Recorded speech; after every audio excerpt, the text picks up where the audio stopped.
This is Hidden Killers Week in Review. A look back at the most prolific stories of the week.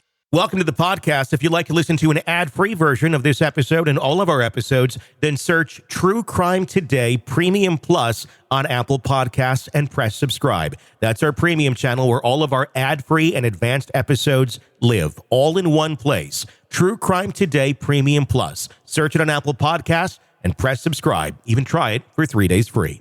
Innocence died with the first shovel of dirt. Welcome to Hidden Killers with Tony Brueski, featuring retired FBI Special Agent Jennifer Coffindaffer. John Diddy Combs, we've been talking about him for a long time, and we'll continue to probably talk about him for a long time. As more lawsuits continue to pour in, we've heard more allegations over the past week, and the ages of the victims continue to get younger.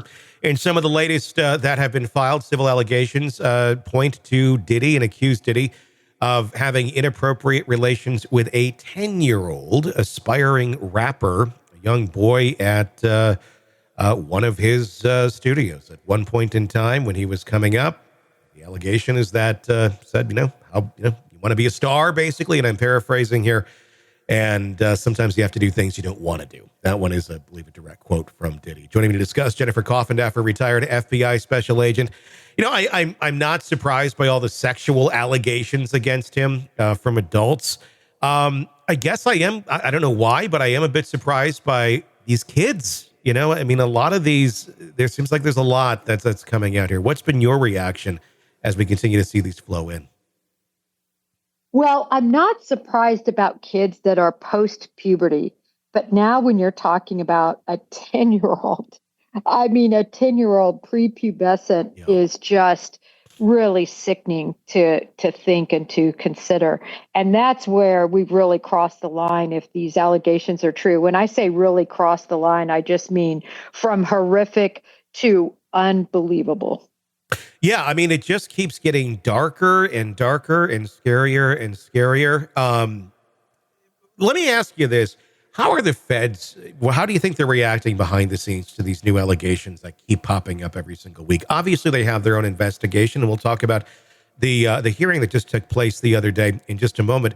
But as these things get filed, is there somebody sitting at a desk going, okay, here's a new one. Let's start digging into this new allegation too. Well, that's a good thumbnail of what happens. Yes, you're right. You're going to have a case agent supervisor kind of watching over that case agent, not really with his hands in it so much, but just overseeing things and being able to give this rubber stamp on things.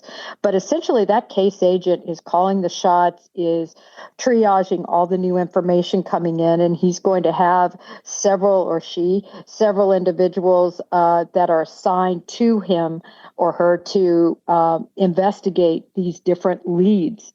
And that's exactly what's going to happen. A lead comes in like this, all that information is going to be delegated out to a very particular agent, and they're going to be assigned to delve into the particulars.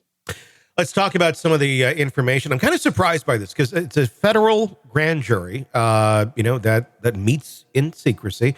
But we're hearing a lot about what actually happened the other day. Courtney Burgess coming out saying, hey, I testified in Manhattan on Thursday on Halloween itself.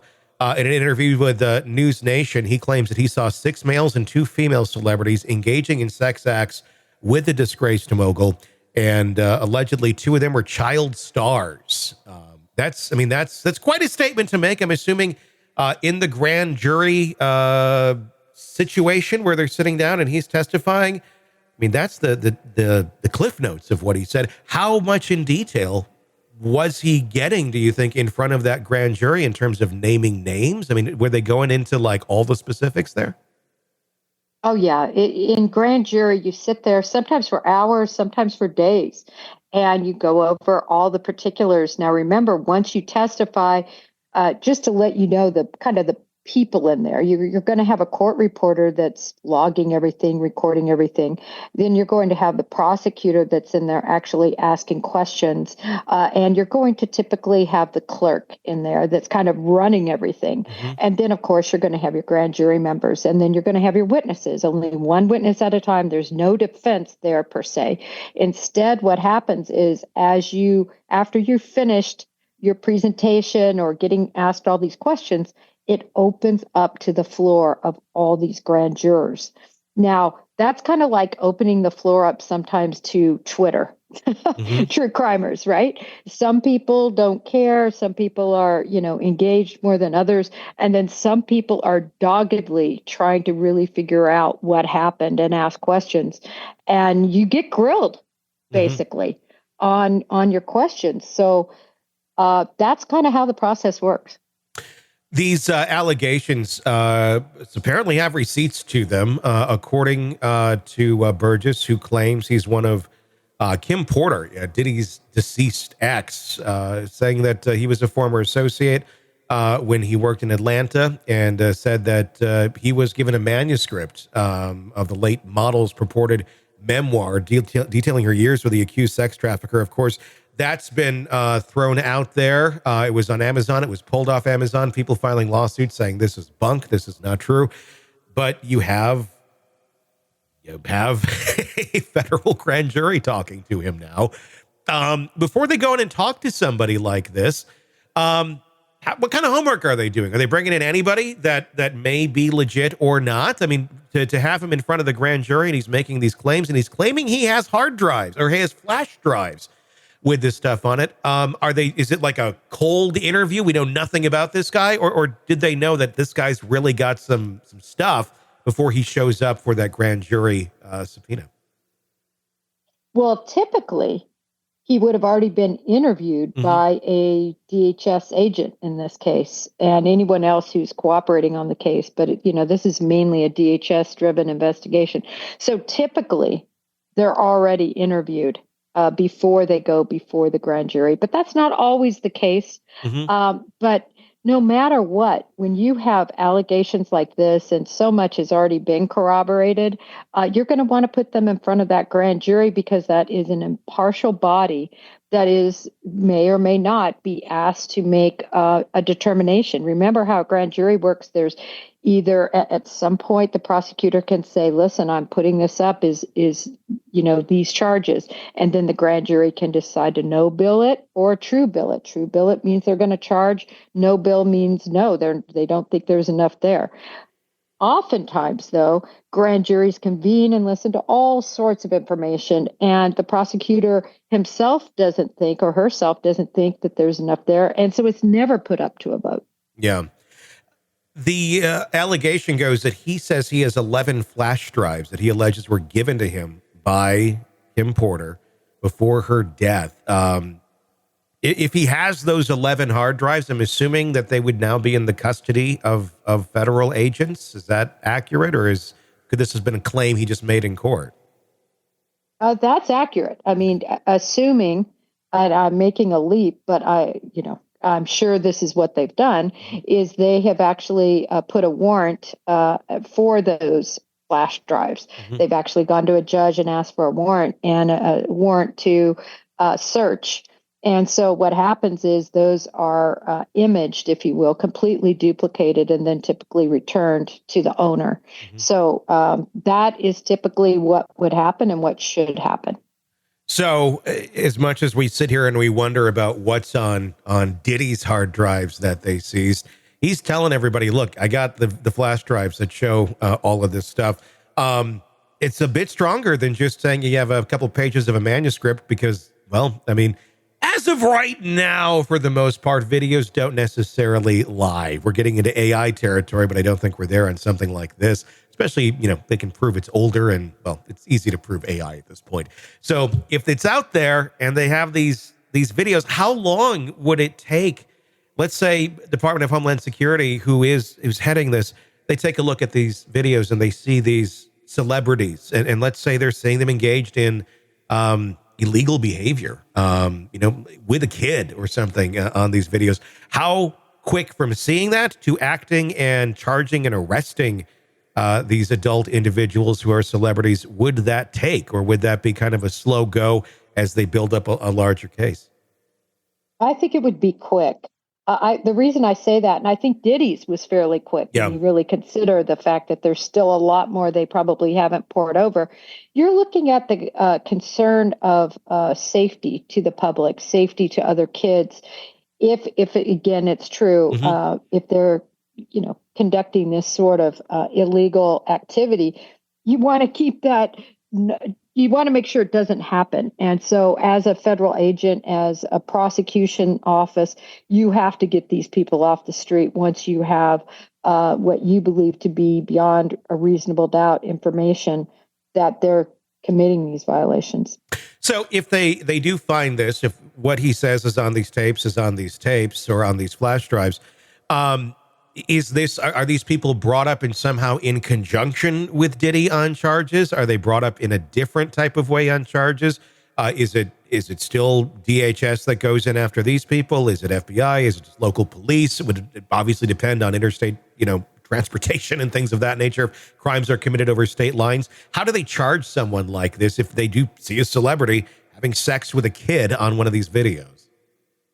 Well, DHS will continue to charge this case. They're the lead, and so it's not going to be removed because there's letters of understanding and jurisdiction that they have for sex trafficking cases, for human trafficking cases. So it will stay with the DHS, and what will happen is the grand jurors will be asked. More information will be transmitted to the grand jury, typically by the forensic analyst that downloaded all of that. So that's a whole separate set of testimony, and it will take hours to pour over that kind of information.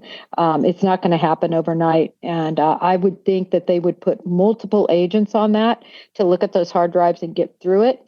And then once they get through that will go to the grand jury. And then after that, I would believe that the prosecutor, if he believes it's good information, will ask for a vote by the grand jury as to whether it's a true bill or a no bill against the celebrities involved. And then the minute that is true billed, then they're going to put together an operations plan. This would all be secret, and then probably, hit within a week. Jennifer Coffindaffer, retired FBI special agent, thank you for joining us.